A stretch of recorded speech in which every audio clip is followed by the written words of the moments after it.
you can't murder liberation. You can murder revolutionary, but you can't murder revolution. And you can murder a freedom fighter, but you can't murder freedom.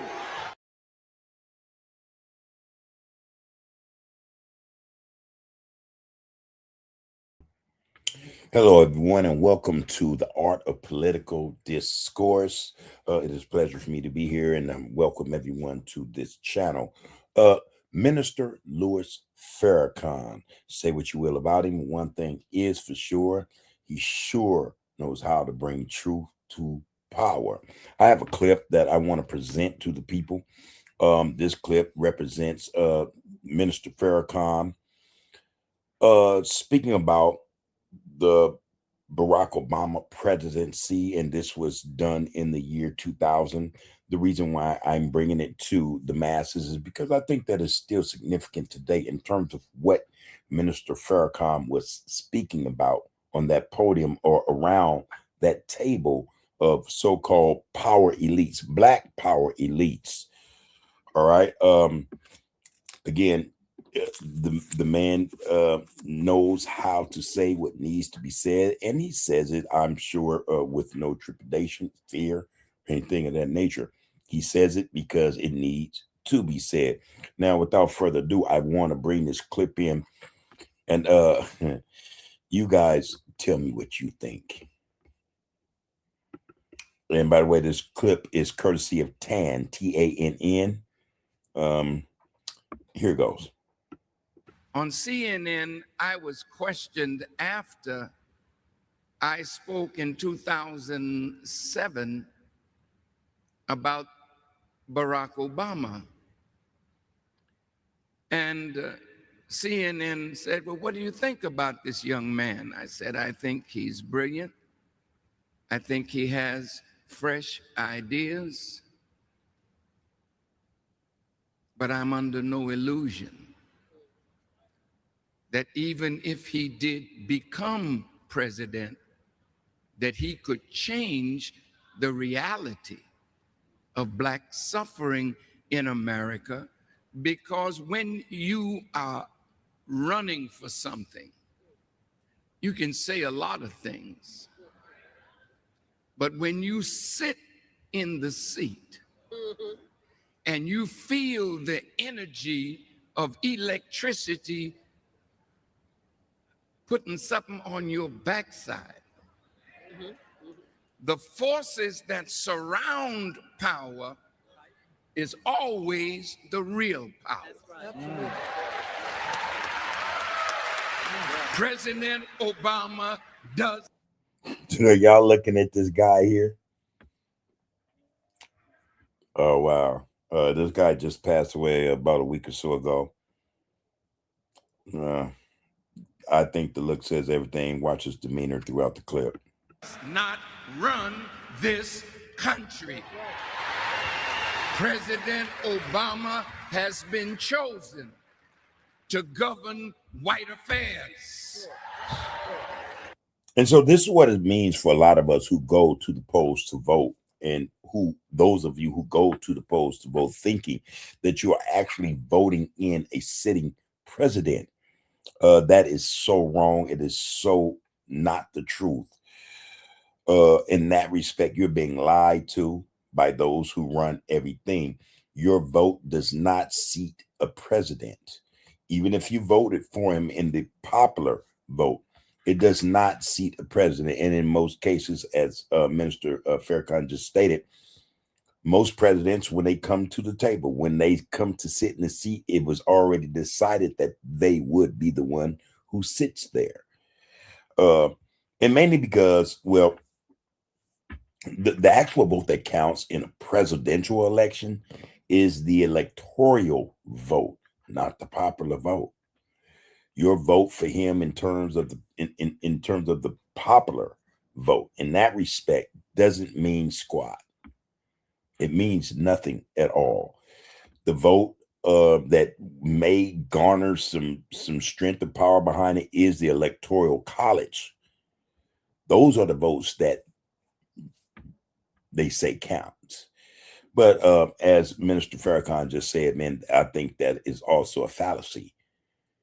The fact of the matter is that whenever it is time to seat another individual in that seat of power as that figurehead, that's been long decided. It was decided before the campaign even started. You know, it was decided maybe years ago. All right. So that need to be understood.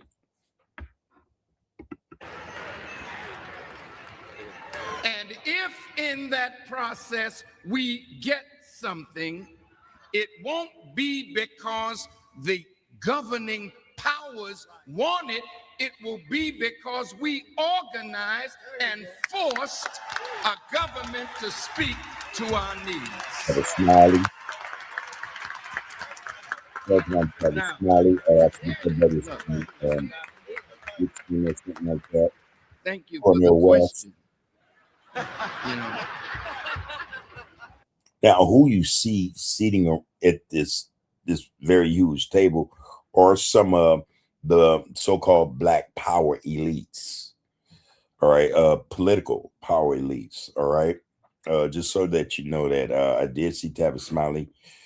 He's a host of a TV radio show. There was Cornel West. I think that was Dyson, Brother Dyson. Don't know his full name, but of course there's Farrakhan. I saw Jesse Jackson, and there are others. I want it clearly said in love that I love my brother.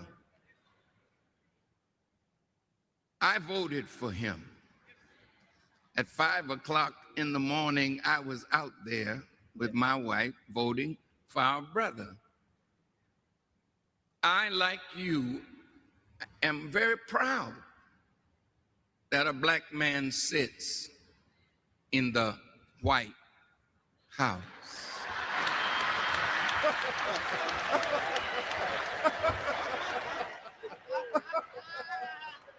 Oh. Yeah. But I also understand very clearly, and we should understand that it is the White House. And until we exercise power to force that house to address our agenda. Now remember, our dear sister Julianne Malvo mentioned A. Philip Randolph. Man, that was a long time ago.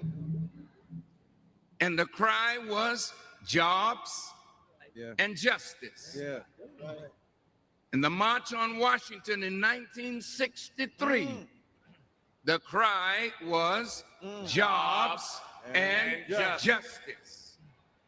In the 20-year anniversary of the March on Washington, the cry was jobs and justice.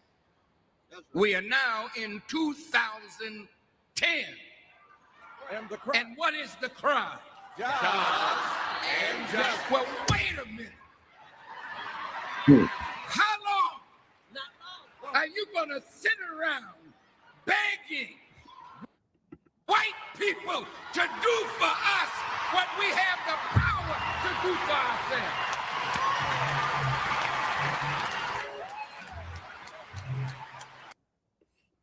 Okay. I thought that was very appropriate, being that we're in this situation. We're in a time where, here it is, 2026 now. That was what, every bit of 16 years ago. And what is the mantra? Jobs and justice. We're still faced with this dilemma, these two things that we don't have. And yet, we are a people, very powerful people. Little do we know, that has not just the ability, but the capability of bringing about change for us in this country. It hasn't happened as of yet. Why hasn't happened? Why hasn't it happened? Well, there's a number of factors we can point to say, hey, well, this is what distracted us. This is what held us back, this, that, and third. At what point then, or at what point do we stop putting the finger and blaming others for our lack of jobs and justice? At what point do we decide that our power is good enough to change not just this situation here in the United States of America, but the world over? We have to make that stand. We have to decide when enough is enough. We have to tell the world that this is our agenda and this is what we demand. And to show that we mean business, we have to be prepared to act. This is the Art of Political Discourse. Thank you for tuning in. Please like, share, comment, follow, and subscribe to this channel. Your participation as well as your viewership is very much appreciated. With that viewership, with that participation, we could continue to bring you more informative and educational content. Take care of yourself and each other. You can murder a liberator, but you can't murder liberation. You can murder a revolutionary, but you can't murder revolution. And you can murder a freedom fighter.